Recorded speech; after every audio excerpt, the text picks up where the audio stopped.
Coming up on the Trensetta Lounge, Real Housewives of Toronto cast member Cara Alloway is stopping by the Trensetta Lounge to talk about her debut novel, Most Hated. A juicy and fascinating peek behind the curtain into the world of reality TV. Plus, daytime talk show host and journalist Tamron Hall is responding to some backlash about a recent interview at that with Larsa Pippen. Now, the question is, should the publicist be responsible or should the journalist be responsible when a guest interviewee believes they messed up a question during an interview? We'll get into it during the plug segment. Also, need some advice, need some encouragement, need some empowerment to keep you going? Don't worry, we got you covered, boo. We hyping you up, as always, with that dosage of inspo.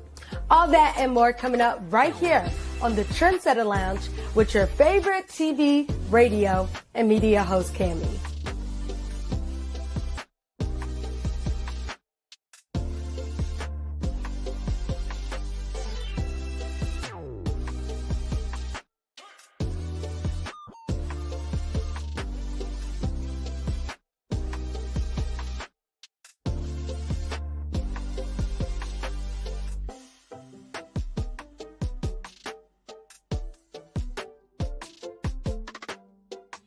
Hey, it's your girl, Cammie Simmons here, the baddest media boss you know and love, and if you didn't know, well, now you know. You all, this past weekend, I had such a great time. It was relaxing. I didn't do anything. It was great. I went for a walk outside. I went to church to go hang out with my church family. I just had a wonderful weekend, y'all. Sometimes you just need full self-care mode, and that is exactly what your girl Cammie did this past weekend. I also got a chance to go see my family, have some good eats. You know, we had some greens, some salmon, some corn on the cob, some cornbread. It was dbomb.com and exactly what I need. Also, y'all like the hair? We switched it up from the bob to the little wave to the big wave. I'm liking it, dude. Let me know if you're liking it too. All right. And this, also this week I got a chance to hop in to the gym, get my workout on, drink my water. You know, it's been a great time and it's finally getting warm outside, even though it's been a little cold where I'm currently at in the world, but it's okay. It's okay. We almost there. I also want to thank you guys for locking in with the Trensetta Lounge right here on iHeartRadio and Roku's First Class TV. You could be anywhere, but you choose to be here, and your girl Cammie so much appreciates it. Now, we have a lot coming up in the show. We got some dosage of inspo. We got some wonderful music artists you know and love. We got some plug segment when your girl is spilling the tea. We got so much. Also, we gonna keep this thing popping, y'all. We're going to keep this thing popping. Thanks again for hanging out with me. Also, don't forget, you could talk with me throughout the night using that very hashtag, and that's Trensetta Lounge. And it goes a little something like TRENSETTALOUNGE. And as always, your girl Cammie will talk back. So DM me at _KAMI_SIMMONS. Also, what you doing? Because you know your girl's... I'm nosy like that. I want to know what you're doing. You hanging out with your friend? You going out to eat? You staying home and Netflix and chilling, watching maybe some Hulu, catching up on some shows, binge watching? Let me know, because I'm nosy like that, using, once again, Trensetta Lounge. Happy end of the week, you guys. It is Friday's Eve. The weekend is finally almost here, and I know I definitely need it. You probably do too. All right, so you are rolling it right here with your girl on First Class TV's Roku channel, as well as iHeartRadio, and I'm just so excited. So go ahead and grab that snack, grab that snackety snack, grab that favorite drink of yours, and we're about to get entertained, informed, empowered, and learn a little something here and there. But first, we have our girl Lotta with Sunshine right here on the Trensetta Lounge. Keep it locked, y'all. We got a lot coming. Stay tuned. I'll see you after the break. Want some advice? Or maybe you just want to vent to us. Or maybe you just want to talk to us. Well, go ahead and send us your Did I Do That letter, and you might just get featured on air. Your girl Cammie Simmons has you covered. You can also call us live at 219-649-1594. All right, let's go ahead and get into our conversation with Real Housewives of Toronto cast member Cara Alloway, as well as new, or not even new, she is the author for the debut novel, Most Hated. Let's check it out. And today we have another special guest in the building. She is the cast member of Real Housewives of Toronto franchise. She's also an author of a newly published novel titled Most Hated, When Real Life Blends Reality TV, y'all. Story, TV writer, producer, boss, Cara Alloway is joining us all the way from Toronto. Hey, Cara. Hi, Cami. Thanks so much for having me. Yes, thank you for coming. How you doing? I'm doing well, doing very well. Thank you. How about yourself? Good. I'm good. I'm glad that it is springtime. I'm glad that the warm weather is finally upon us, so I can't complain. Same. We had a little bit of a fake spring in Toronto, and it was gorgeous and warm and 90 degrees and beautiful, and now it's back to being cold. The sun's out, but it's cold. Yes. It's always But like it's that coming. around this It's time. coming. Spring is coming. I am hopeful. I'm not having a fatalistic view. Yes. Well, I'm so excited to get into your novel and excited to get into your story and just who you are and the true trendsetter that you are. And so excited to have you in the Trensetta Lounge checking in with us. And so let's get right to it. Tell us about your novel that's going to be soonly published come May 30th. Well, thank you. So the title is Most Hated, and it is a novel, which I like to tell people because the first question a lot of people say is, "Ooh, is this a tell-all about, your experience on reality television?" I'm like, no, I can assure you, this book is not a calculated tell-all. There are no characters in the story that you would look at and say, "Oh, I think that's this person from this version of Housewives or from this franchise of Housewives, or this is this person from her show." So it is not a calculated tell-all.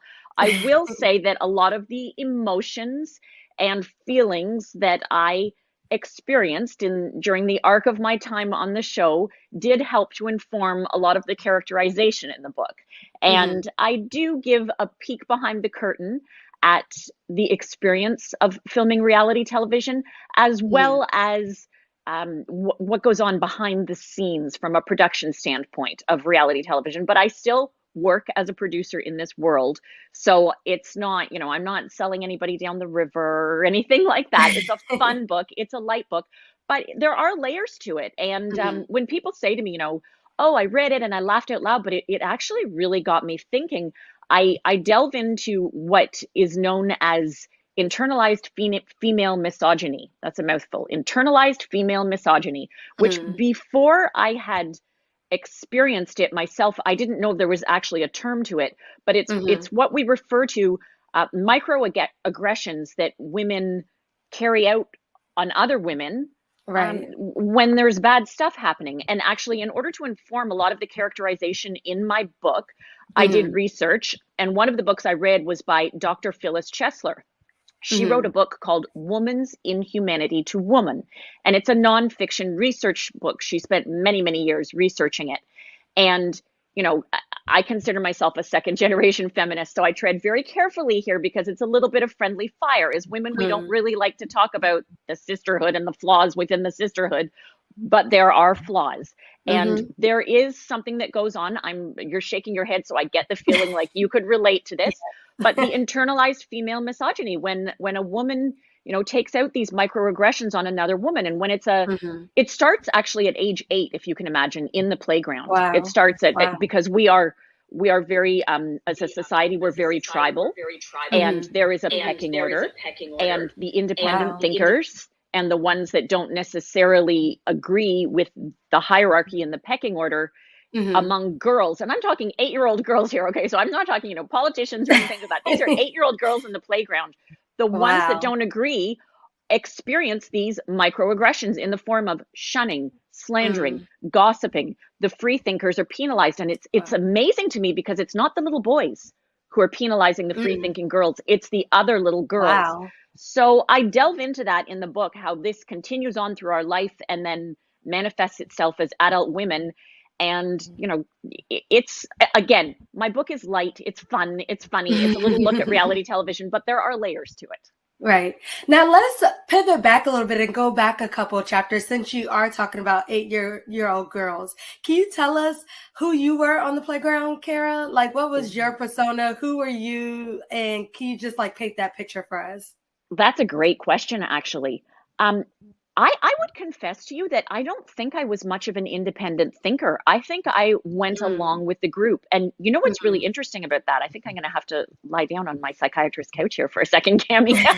What's interesting about that is I can remember being on a swing set beside another little girl on the swing set who was an independent thinker, and I observed Mhm, all this. I think that's mm, what makes me a good storyteller is I spend a lot of time observing. But I can mhm, remember being on the swing set, and there was another girl beside me on the swing set who was very much an independent thinker. And one of the mhm, group leaders did not like that this girl was not cooperating with the group and going along with the group. So I can remember mm, she stuck a stick in an apple that had fallen off a tree and it was in mud, mhm, and she held it out. So every time this girl would swing forward, it would come very close to her face. mhm. And the next year, that little girl left the school, if you can imagine. Oh So, and wow, I can yeah. remember sitting there.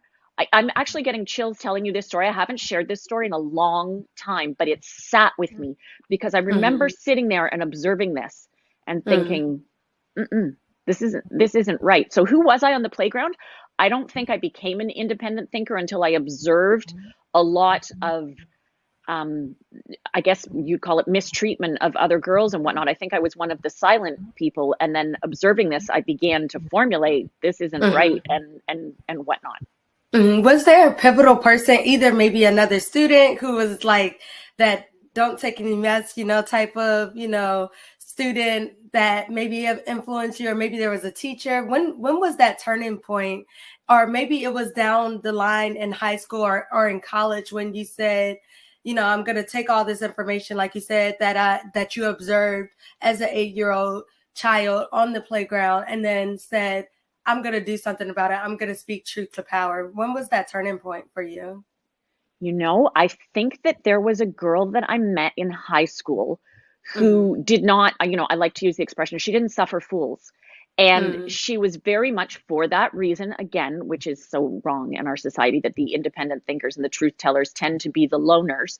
She was very much a Mm. loner, but I can remember listening to her deliver a speech in a class and Mm-hmm. thinking, oh, wow, I want to be as bold as this one. I want to be able to stand up and speak. And what she said resonated with me. And her speech was not on, anything incredibly controversial or pivotal, but what Mm-hmm. what she was able to convey was her passion about what she was speaking about. I think she was actually talking about something about the price of how much we were paying for lunch in the cafeteria or something crazy like that.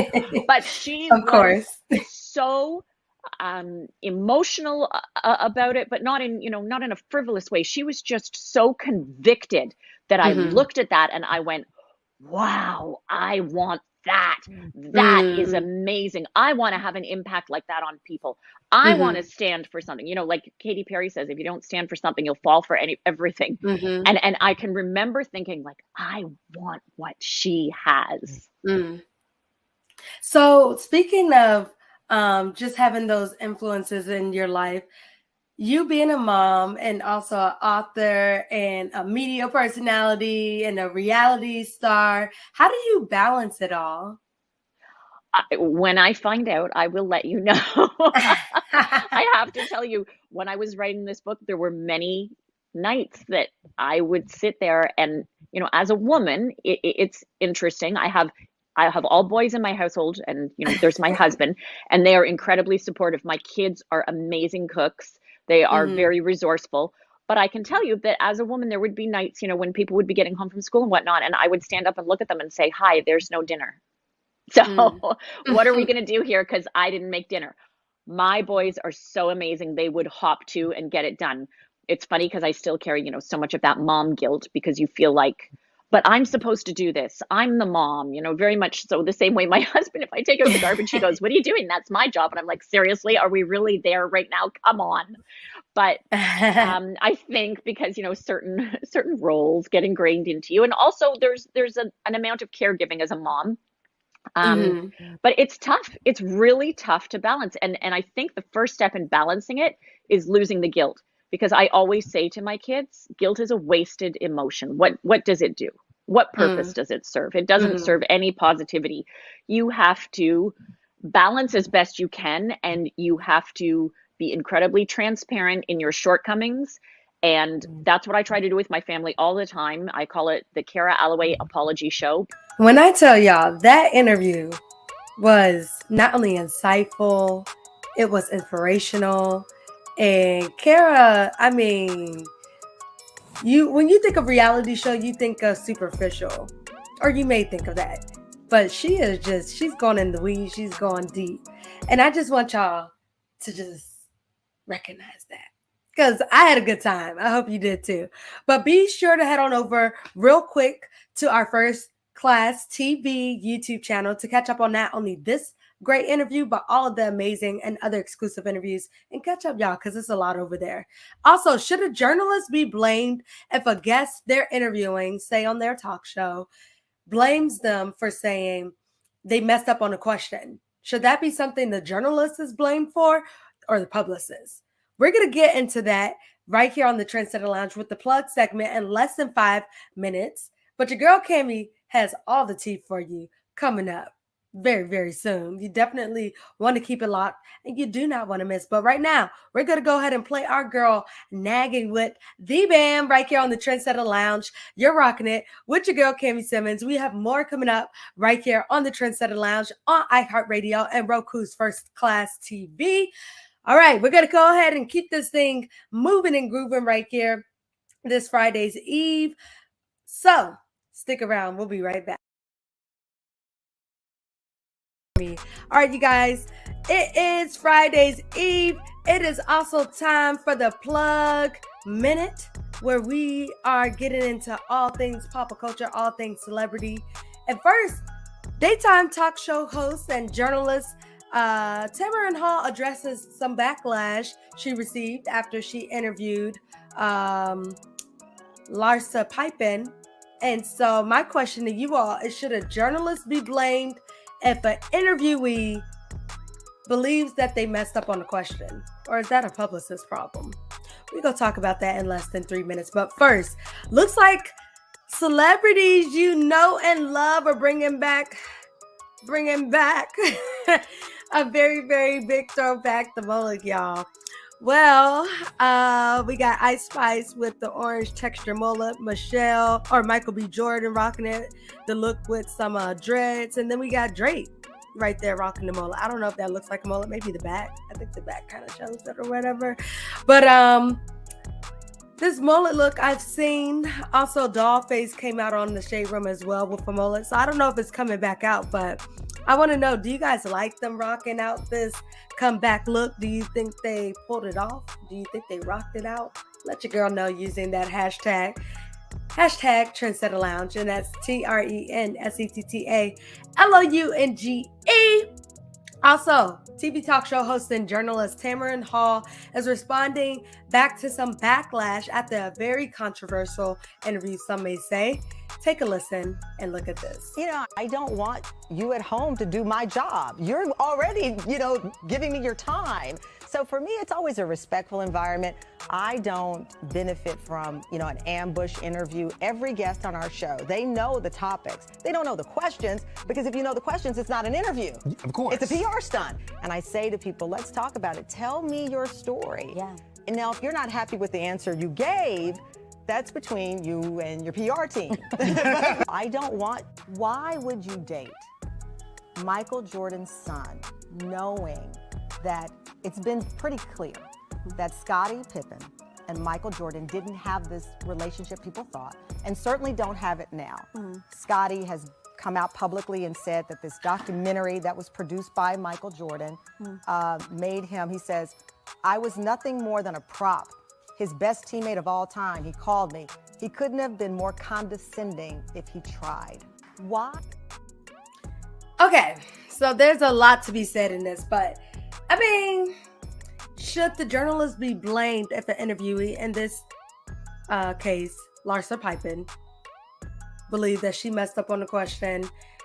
And so, from a journalist's perspective, myself being a journalist, I don't think that it's the job of the journalist to ask the question. I think, or let me run that back. I think it's the job of the journalist to ask questions, to present the story or the featured interview in this case, and to just be unbiased, right? If you mess up the question, I mean, like Tamron Hall said, it's on you. I do want to bring up some new tweets or some new posts that were posted under the Shade Room's post in particular. One of which was by Larsa Pippen. She basically was making commentary on just how Tamron Hall was looking judgmental in her face expression. So she popped back into the comments. Yet another journalist who's actually, let's see if we can pull this up real quick. Another journalist who's actually based in Atlanta, Georgia. Let's see if we have some of the footage here. Yes, we do. So this journalist basically said Tamron Hall is great, and her producers are great. Let's pull that up again. Tamron Hall is great and her producers are great. My clients and I always feel welcome at their stage, and we are grateful for the booking. That was from publicist Avery Vaughn. Once again, he's based in Atlanta, Georgia. So I want to know, you all, do you think it is the journalist's responsibility or the guest interviewee's responsibility or the publicist when it comes to messing up, believing that one thinks that they're messing up a question? I want to know. Let me know. Let your girl know. Because to me, like she said, that's a publicity stunt. You're supposed to present the story, ask the questions, be unbiased as a journalist. Okay, you're not supposed to be on one side. You're not supposed to tweak and curate, how the story is being told. But, at the end of the day, people have their own opinion. So I want to know, what are your thoughts? Talk back to me. Let me know what you think. Let me know what your comments are, your questions, concerns, whatever it is. Talk back to your girl using the hashtag Trensetta Lounge and let me know. Also, you could DM me at _KAMI_K or _SIMMONS. So that's Cami Simmons. And you can connect with me on there and let me know. Make sure you head on over to First Class TV's YouTube channel as well for this and other popping culture stories of the plug segment. All right, that is all with the plug. I want you all to also follow me at Cami Simmons _KAMI_SIMMONS to stay up to date with all of the latest, as well as First Class TV, which is First Class TV _ across all socials. Ooh, I can't say it, y'all. We almost at the weekend. Y'all. The weekend is almost here. But we're having a good time over here on the Trensetta Lounge. Whether you're at the gym, whether you're on your lunch break, whether you're hanging out with your boo, because it is Friday's Eve, we want to hear from you.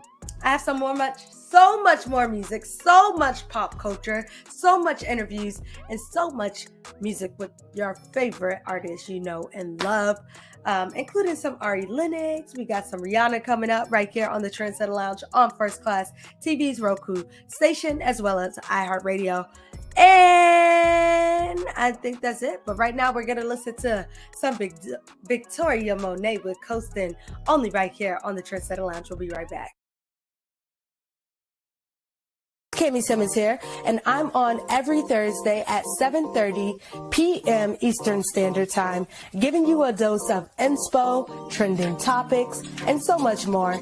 You're tuning in with Cami Simmons on First Class TV, Hits 923, and iHeartMedia. Mwah!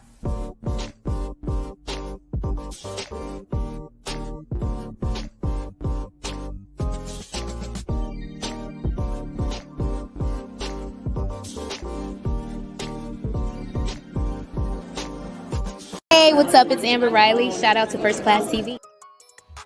So that was Victoria Monet, such a gorgeous, amazing artist with Coastin', only right here on the Trensetta Lounge with your girl Cami Simmons here on Roku's First Class TV, as well as iHeartRadio. Let's get back into our special exclusive interview with most hated debut novel artist, or not artist, author. I'm getting my words twisted up, but it was such an amazing interview, you all, with Kara Alloway, who is also a Real Housewives of Toronto franchise cast member.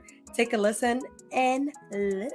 So I'm just also curious, when you brought up a good point about having to tell the producers about your plans and everything that you have planned out. Did that affect the way that you laid out your business?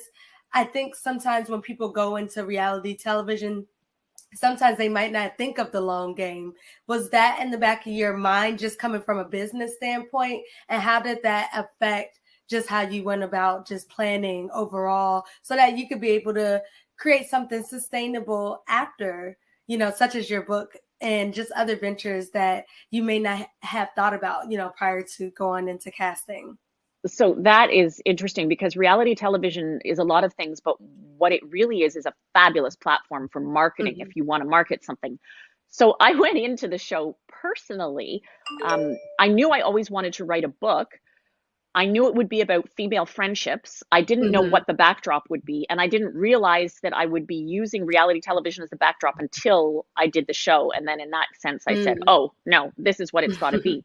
Was I thinking of that when I was telling them what I was doing? Absolutely not. But my brand and what I was promoting were some of the charities that I work for. So yes, in answer to your question, going in, I knew that there was a big charity event that would be happening around the time filming would be culminating to the end of it.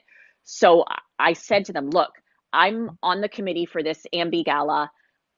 I think it would be great to give the gala publicity, to give the charity publicity. I think we could get some big characters and some of the other members of the committee. It would be fun if my story was trying to sell my castmates on this charity and to sell them a table at the charity and to, bring the charity as much as possible into the limelight. Yikes, did that ever backfire, because I became the horrible woman who cared nothing about the people and only about getting their money to get them to the charity. And I can remember I kept saying, but it's not about me, it's about the kids. It's about the kids and the charity. But I did not do a good job at conveying that on film. But so yes, in answer to your question, I did have that in the back of my mind. And I know for a fact that other cast members who had businesses that they wanted to promote, same thing. I mean, we were all in there promoting what we wanted to promote. My brand just happened to be charity. And thinking also, well, sweet charity, which is not, it's now called Dallas Planners Club. But my reality show, I thought, if I want to do a reality show about charity, I better have something charity front and center. So that's why I did that. So that's, nobody's ever asked me that before, Cammie. That's a great question. It's interesting, because you do, when you go into reality television, it's such a great platform, such a great marketing opportunity. You better have something that you want to brand or that you want to sell, because otherwise you're just kind of sitting around. Right. And I love that you went in there with intention and purpose, even though you discovered another side of your story, because at the end of the day, we're evolving as humans. So you were able to go in there, you were able to learn about yourself, and that just became a part of your platform, which I think speaks volumes to just your story becoming like full circle. So I think that's really interesting, that even how your book now is a reflection of not only how you were, on that as a child on the playground, but also how that translates into being adults and just to living life, out here, even on platforms like reality TV. So I think that's really cool. Absolutely. Also, we have to know if you're still friends with your castmates. But first, before we get to that, I want to know, how did this reality show impact your business, your brand, and then also just your family life? So family life was interesting. None of my family wanted to be involved. My family are very private people. My husband and my kids said, not for us. Good luck to you, but we don't want to be involved, which I could understand. It was my gig. It wasn't theirs. Mind you, after I came home from the first night of filming, my poor dear husband was asleep. And I tell this story. I say, he was sound asleep, but I shook his shoulders and I said, wake up, wake up, wake up. I need you to come on this show. Because I could tell from that first night that I did not have an ally in this group of women. And I thought, if I don't have an ally, how am I going to tell my narrative? How am I going to tell my story? There's going to be no platform for me to do that. So he came on to be my, I don't want to say fall guy, but he came on to be my, how a talk show host has the guy on the sofa? My husband was my guy on the sofa that I could say, well, this happened today. And it's so funny because in one of the scenes that we were doing that, the producer said, okay, Kara, you and your husband are out on a date night and you're just going to tell him, oh, I'm so, tell him how you're so concerned, what you're concerned about. And because they knew I was concerned about a lot of things. So I started in, to this date we were having. And I said, oh my goodness, I'm so worried about this and this, and then this happened. And I was retelling what had happened to him in my side of the story. And it's so funny because he stopped me in such an organic way. And he said, Kara, sweetheart, in the scope of life, does any of this matter? And I was gobstopped. I didn't know what to say because it was so true and accurate. And it was almost like you're in an improv and somebody's saying no in the improv. And I sort of like looked to the table and thought, well, no, but it's reality television. What are you doing? Snap out of it. So there was that. What was your other question? How did it impact my... Are you still friends with some of the castmates? Oh, everybody always wants to know that about, when they go away on the girls' trip, they always want to know, are the sisters talking, things like that. So the thing about my castmates and myself is, as I said, it was a challenge casting it, and none of my friends were cast on the show. So my life didn't intersect with my castmates' life before, and it hasn't since. Toronto is a big town, third largest city in North America after New York and LA.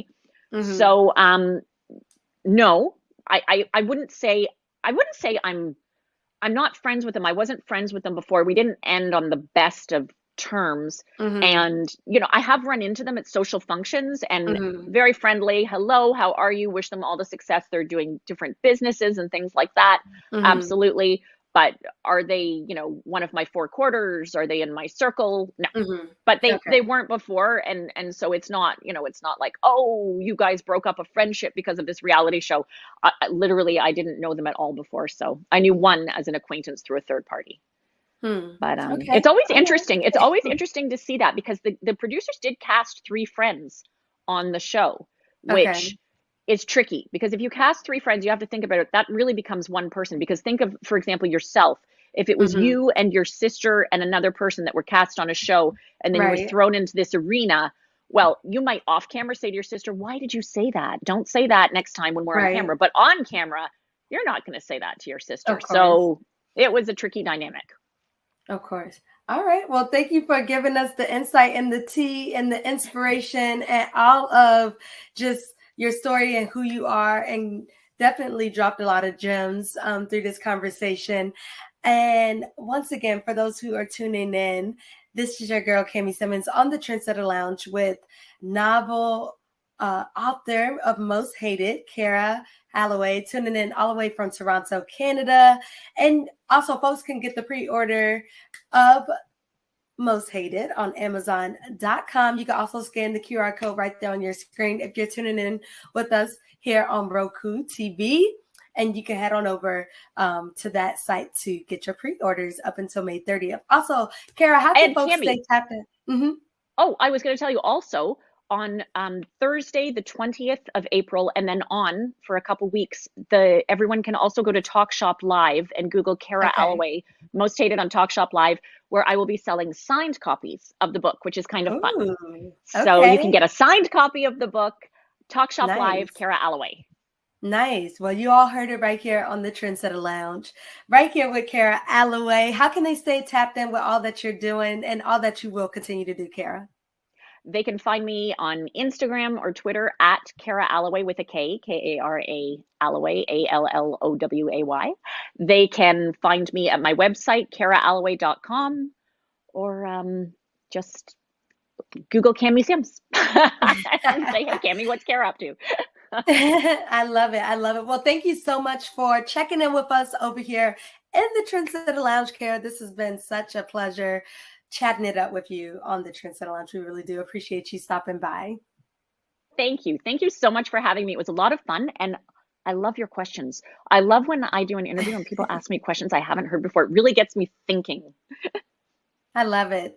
And you're so welcome. Thank you so much. And for those who are tuning in, make sure you head on over to First Class TV's YouTube channel to catch up on the full length of this interview and also catch up with our other exclusive interviews. You definitely don't want to miss out. We'll be back with more Trendsetter Reports here with your girl, Cami. All right, y'all. So we're going to keep you moving forward. We're going to keep this thing on and popping, all right? So don't worry, I'm going to throw you right back into the music. But first, if you, or not if you, a journalist, right? Do you believe that journalists should be responsible if an interviewee says that they messed up a question? Would you blame a journalist? Do you think a journalist should be blamed? Or is that a publicist issue? We got some more on how Tamron Hall, TV talk show host and journalist, responded to some backlash about a recent interview she was a part of. But first, we're going to get back into this music. We got that plug coming for you in less than 5 minutes. Hi, I'm Kara Alloway, and I'm so excited to be joining Cami Simmons on her podcast. We're talking all things reality television. We're talking about my debut novel, Most Hated, and we need you to tune in and listen, because it's not a party if you're not there. Hey, it's your girl, Ashley Sarai, the owner of Make and Be Lashes, and you're tuning in on the Trensetta Lounge with the baddest TV and media boss, Cami Simmons. All right, you all. It is Friday's Eve. It is also time for the Plug Minute, where I'm talking all things celebrity, all things pop culture. And first, daytime talk show host and journalist Tamron Hall, well, she is finally responding and talking back to some backlash that some folks had about an interview she had with Larsa Pippen. And my question to you all is, should journalists be responsible, or should the public be responsible when a guest interviewee believes they messed up a question? We're going to talk about that in less than 3 minutes. But first, looks like celebrities are coming back with the, yeah, they're coming back with the mullet, y'all. Okay, so we got some Ice Spice with her orange texture mullet. We got some Michael B. Jordan rocking it with the locks. And we got some Drake. All right, I don't know if that's mullet, but I guess you can kind of tell by the back. I don't know. I guess it's all in perception. But do you all like these celebrities that you don't love rocking out with this comeback hairstyle? Or do you think they should just pull it back? Or do you think they pulling it off? Let me know using the hashtag, and that hashtag is Trensetta Lounge. That's TrensettaLounge, and your girl Cami will talk back. Also, excuse me, y'all. I don't know what that was. But Tamron Hall, who is a TV daytime talk show host and journalist, she is responding back after a very controversial interview she had recently. Take a look and listen. I don't want you at home to do my job. You're already, giving me your time. So for me, it's always a respectful environment. I don't benefit from, an ambush interview. Every guest on our show, they know the topics. They don't know the questions, because if you know the questions, it's not an interview. Of course. It's a PR stunt. And I say to people, let's talk about it. Tell me your story. Yeah. And now, if you're not happy with the answer you gave, that's between you and your PR team. Why would you date Michael Jordan's son, knowing that it's been pretty clear that Scottie Pippen and Michael Jordan didn't have this relationship people thought, and certainly don't have it now. Scottie has come out publicly and said that this documentary that was produced by Michael Jordan made him, he says, I was nothing more than a prop. His best teammate of all time, he called me. He couldn't have been more condescending if he tried. Why? All right, also, Larsa Pippen, because I got a lot to say about this, but I want to get to some tweets responding to the interview that you just heard and listened to right there, and watch too if you're here on Roku.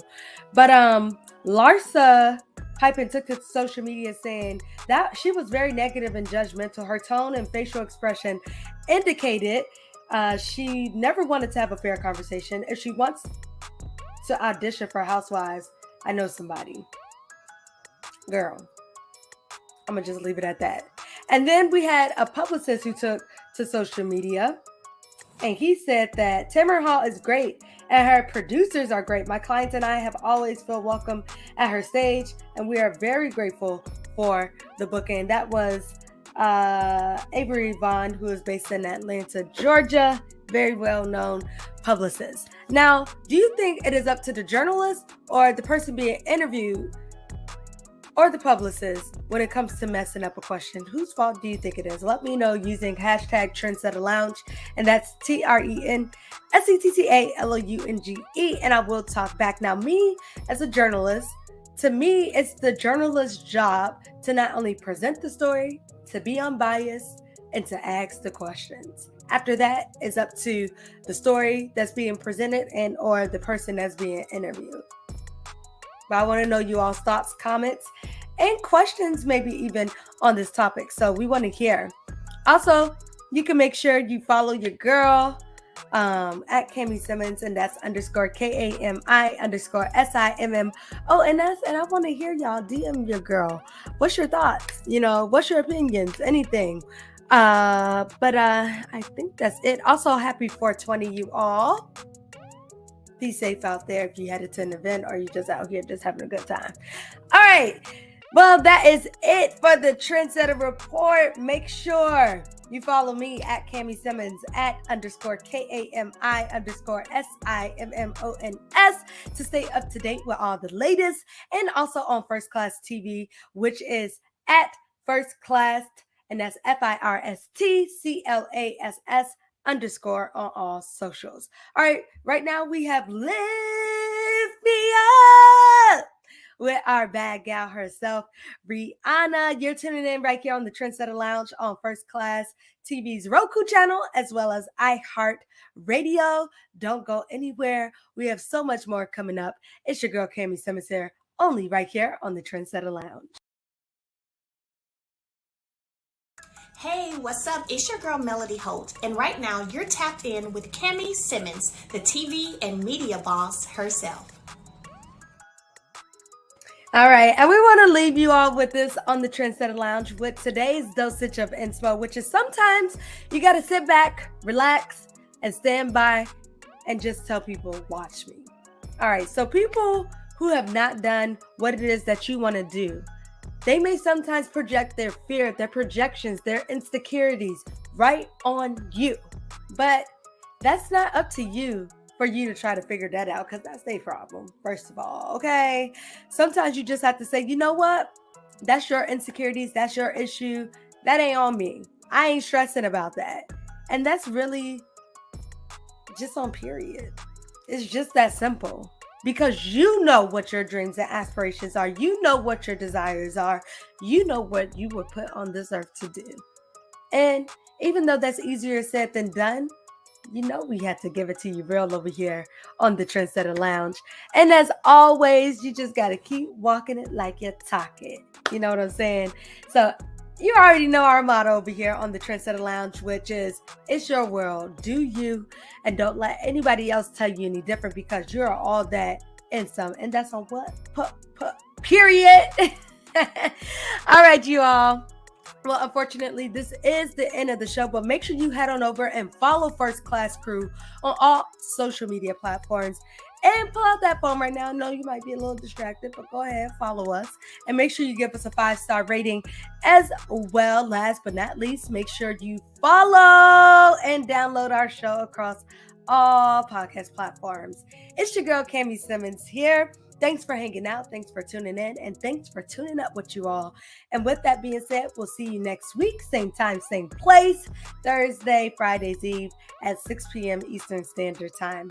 All right, it's your girl, Cami Simmons here. And thank you so much for hanging out with me tonight. See you next week. Have a fabulous, have a safe, and have a productive rest of your Friday's Eve. And have an awesome weekend. And I will see you all later. Mwah.